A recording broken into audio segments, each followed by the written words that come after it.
What are your fears costing you? I think it's time to evaluate that.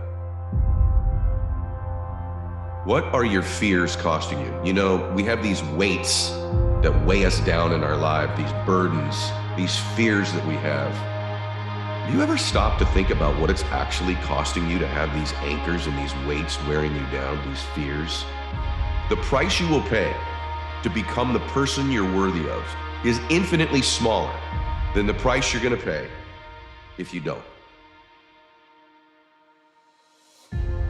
It's gonna be you meeting the expectation you have for yourself as a man. So you envision this man that you're gonna become. And I think most people do that from an early age. They see something they want, an avatar, something they wanna do, and they wanna go become that person. And I believe the formula for happiness and fulfillment is the gap between your expectation of who you become and your reality. And so a lot of guys are not meeting that expectation for themselves.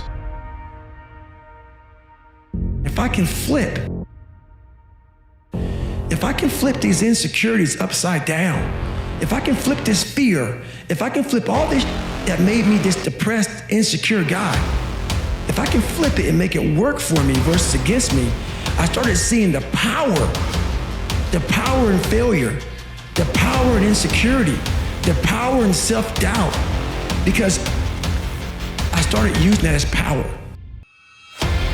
You understand what it's like to have people tell you that you can't do it. And I'm gonna tell you something, and this is the fucking truth, this is the reality, and if you don't like it, I don't give a f. The truth is this: if you're willing to pay the price, and you're willing to do the work, and you're willing to take the time, and you're willing to consistently get up when you are knocked down over and over and over again, which is going to happen to you if you're pursuing anything outside of the norm, you can make it here. We surround ourselves around people that make us feel great, that tell us what we want to hear. The second we put ourselves amongst the uncommon people, we don't like that feeling. We don't want that person who's constantly challenging our weaknesses. Because life is a marathon, and this might be a challenging leg where you're like, I'm just gonna throw in the towel. I'm not gonna do that thing. Hell no. You are doing so much.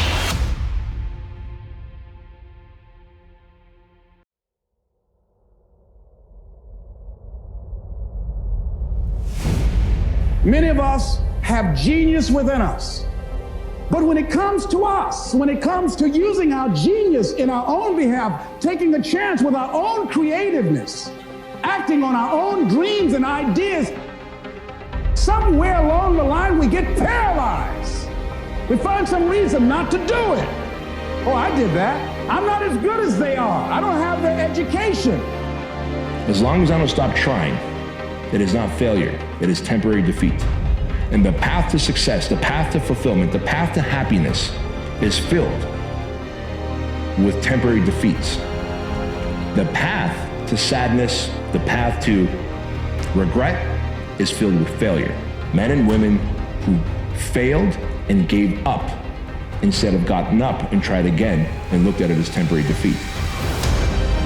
How many of you had some situations that you were in that you were overwhelmed with fear? You didn't know how you're gonna come out, how you're gonna survive, and you did. You survived and you didn't die. So what you gotta do, whatever that was, whatever that state of consciousness, whatever that self-confidence that you had, however you stood up within yourself, here's what we know: you survived. Here's what we know: you're still here. You didn't die, you're here right now. You got it and you handled that fear. You kicked it out of there. You can find every reason, if you look for it, as to why you won't make it. But at the end of the day, there's gonna be two groups of people. And one group is gonna be a lot fucking bigger than the other group. The one group is gonna get told that they can't do it. And instead of fighting, those people are going to just take it. Then there's gonna be a smaller group. It's gonna be the group that says, I'm not willing to just roll over and take what I'm given.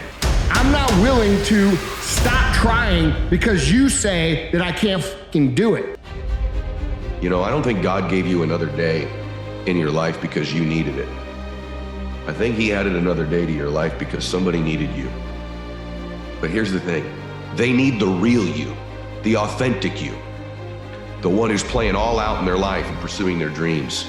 As good as you think it'll be to make your dreams come true, and dreams that you can't even imagine right now, visions of your life, but maybe even more importantly, as good as you think it would feel to meet the real you, the one you were born to be. And remember this, you were born to do something great with your life.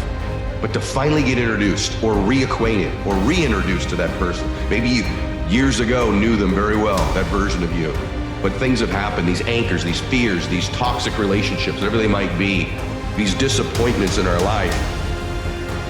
And so as you begin to look at the fears in back of you, you came through those fears and you're still here. See, that's a testament about how powerful you are. And so whatever the volcano is, you have the capacity to take that volcano on, the capacity to jump in it and find your true identity. I don't care where you come from. I don't care where you were raised. If you do the work consistently, if you invest in yourself consistently, it's gonna pay off. It just is. And you'll never convince me otherwise. Yes, you may be not where you want to be. The difference that you have now is you have the awareness that you want to do something about it. We want that person who's constantly, making us feel nice and good and secure in ours. That's the mediocrity of life. We want to be the best amongst the average people. People wonder, how do you stay hungry all the time? Because after I accomplish something, I don't sit back like they get comfortable. They wonder why I'm getting weak, man. I don't know, I lost my edge. What's going on? Because once you hit the top of the mountain, guess what happened? I'm good. I'm good, so you wonder why you're falling down now. You gain knowledge through suffering. And on the other end of suffering is a world that very few have ever seen.